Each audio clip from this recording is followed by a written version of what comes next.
Benelux Benelux হচ্ছে পশ্চিম ইউরোপের তিনটি প্রতিবেশী দেশের রাজনৈতিক এবং অর্থনৈতিক অর্থাৎ পলিটিকো ইকোনমিক জোট, যেটি বেনেলাক্স বা বেলে পরিচিত। এর পূর্ণরূপ হচ্ছে বেলজিয়াম, নেদারল্যান্ড এবং লুক্সেমবার্গ।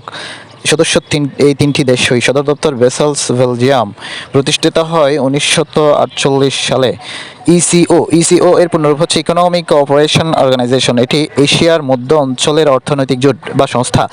প্রতিষ্ঠা 1985 সালে। প্রতিষ্ঠাতা ইরান, তুরস্ক এবং পাকিস্তান। সদস্য দেশ হচ্ছে 10টি। সদর দপ্তর তেহরান।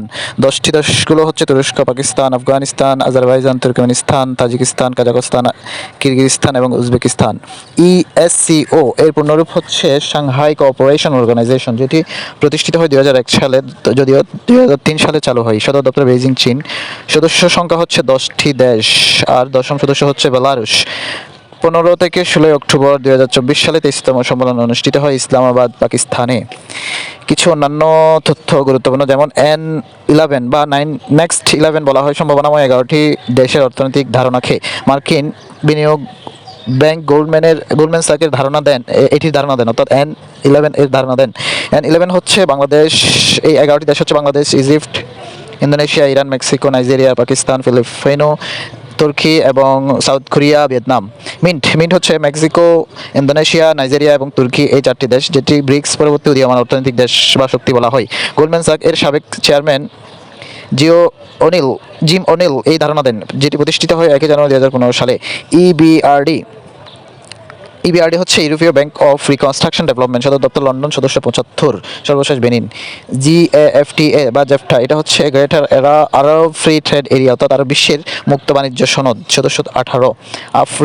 আফ্রিকম হচ্ছে the United state Africa command, Africa মহাদেশের মার্কিন সামরিক তৎপরতা ও সহযোগিতার জন্য গঠিত বাহিনী।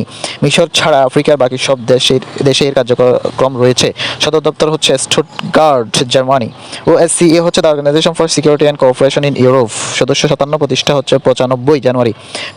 কোটা জিনিসটা হচ্ছে বিদেশি পণ্য প্রবেশে পণ্য সংখ্যা, দাম, সময় ইত্যাদি নির্ধারণ করে দেওয়ার যে প্রক্রিয়া, এটাকে মূলত কোটা বলা হয়। ডাম্পিং হচ্ছে বিদেশি পণ্য দেশীয় বাজারের চেয়ে কম দামে বিক্রি হওয়ার নাম মূলত ডাম্পিং। কপিরাইট একটি আইন। এটি আইনি অধিকার যা মূল কাজের স্রষ্টা তার ব্যবহার ও বিতরণের জন্য একচেটিয়া অধিকার প্রদান পাবে। এটি 99 বছর পর্যন্ত কার্যকর থাকে বা অধিকার পেয়ে থাকে। মেধাস্বত্ব হচ্ছে agreement on trade related aspect of intellectual property right বা ট্রিপস। এটি বিশ্ব বাণিজ্য সংস্থার বাণিজ্য সংক্রান্ত লিগাল এগ্রিমেন্ট, যেটি 1994 সালে স্বাক্ষরিত এবং 95 সাল থেকে কার্যকর। রুলস অফ অরিজিন হচ্ছে শুল্কমুক্ত যে কোনো অগ্রাধিকারমূলক বাণিজ্য সুবিধার আওতায় রপ্তানি পণ্যের কাঁচামালের উৎস সম্পর্কে বিভিন্ন শর্ত বা বিধি। দোহা রাউন্ড হচ্ছে 2001 সালের 9 থেকে 13 নভেম্বর পর্যন্ত দোহায় অনুষ্ঠিত বিশ্ব বাণিজ্য সংস্থা 4র্থ সম্মেলনে গৃহীত সিদ্ধান্তসমূহ মূলত দোহা রাউন্ড বা দোহা ডেভেলপমেন্ট রাউন্ড নামে পরিচিত। এটি বাণিজ্যের নবম রাউন্ড নামে পরিচিত। MNCS এটি হচ্ছে মাল্টিন্যাশনাল কোম্পানিজ বা কর্পোরেশন।